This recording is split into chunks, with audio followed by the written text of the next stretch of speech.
मित्र नमस्कार. मी बघितला संगीत मानात मान हा मराठी चित्रपट. चला तर जाणून घेऊया या चित्रपटाविषयी. सुबोध भावे दिग्दर्शित संगीत मानात मान यामध्ये स्वतः सुबोध भावे आहेतच, त्याशिवाय सुमित राघवन, नीना कुलकर्णी, उपेंद्र लिमे, वैदेही परशुरामी, निवेदिता सराफ अशी भली मोठी तारकास्ट आहे. चित्रपटाची स्टोरी ही तशीच आहे जी जुन्या संगीत मानात मान नाटकाची होती.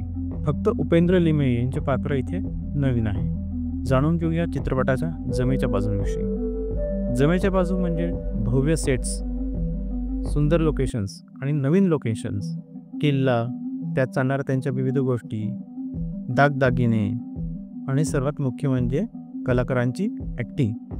सर्व कलाकारांनी ॲक्टिंग खूप चांगली केली आहे. या झाल्या चित्रपटाच्या जमेच्या बाजू. आता जाणून घेऊया काही खटकणाऱ्या गोष्टींविषयी. प्रथमदर्शनी दृष्टीस पडते ती कलाकारांची शरीरयष्टी. कलाकारांनी स्वतःच्या शरीरावर अजिबात मेहनत घेतलेली नाही आहे, त्यामुळे त्यांचे स्थूल शरीर कायमच खटकत राहते.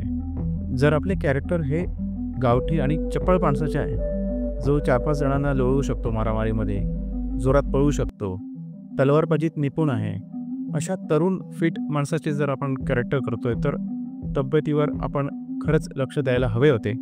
सुबोध भावेंनीच नाही तर सुमित राघवांनी सुद्धा, दोघंही आणि उपेंद्र लिमे सुद्धा, तिघंही फार स्थूल दिसत होते.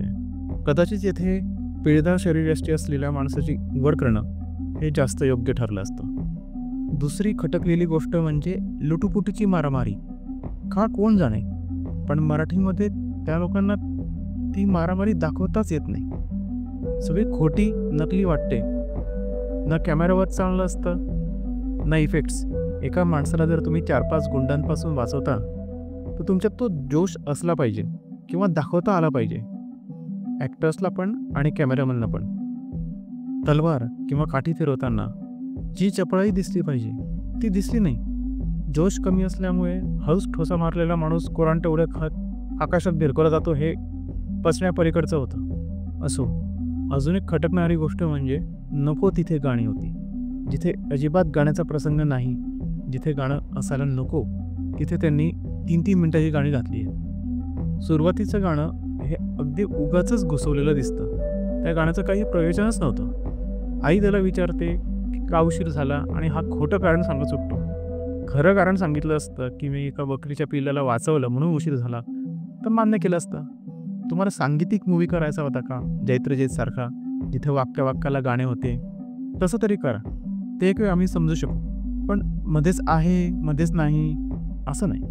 आम्हाला तुमची ही कलाकृतीसुद्धा इतर कलाकृतींप्रमाणे म्हणजेच कट्याळप्रमाणे किंवा बालदंडुर मूवीप्रमाणे आवडली असती जर तुम्ही ह्या चित्रपटात नाट्यगीतांची मोडतोड केली नसती तर.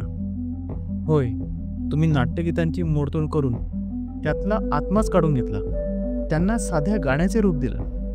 मानापमान नाटकातील नाट्यगीतं लोकांना आजही मुखोद्गत आहेत. त्या नाट्यगीतप्रेमींना तुम्ही केलेल्या या नाट्यगीताची तडजोड कदापि मान्य होणार नाही, त्यांना ते रुचणारच नाही. नाट्यपद हे नाटकातल्या विशिष्ट प्रसंगानुरूप बनवलेले असते. जसे प्रेम सेवा शरण, चुरीनं मीचं चरण. आता या चित्रपटामध्ये पाय चोरण्याचा प्रसंग नाहीच आहे, मग कसं काय चुरीनं मीचं चरण? वनामध्ये पागडत म्हणण्यासाठी हे पद लिहिलं गेलंच नाही आहे. चंद्रिका ही जणू या गाण्याचा पण तसंच आत्माच काढून घेतला. रवी मी या गाण्यासाठी मंदिरातला तो सीन अजिबात योग्य वाटला नाही.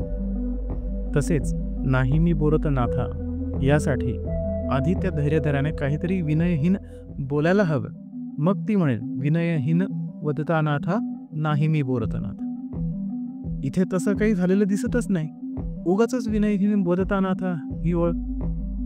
थोडक्यात काय, प्रसंग वेगळे आणि गाणे वेगळे असं सगळं ते भासत होतं. बाकी सगळी कथा तुम्ही जशी तशी उचलली, मग ज्या सीनसाठी हे गाणे लिहिले गेले ते सीन का नाही घेतले?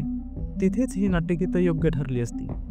असो, अजून एक शेवटचं खटकणं म्हणजे व्हीएफएक्सचे काम फार चांगले झाले नसून तो बगीचा अत्यंत खोटा वाटत होता आणि एक जी गॅलरी दाखवली होती ती तिरपी बांधली गेली होती.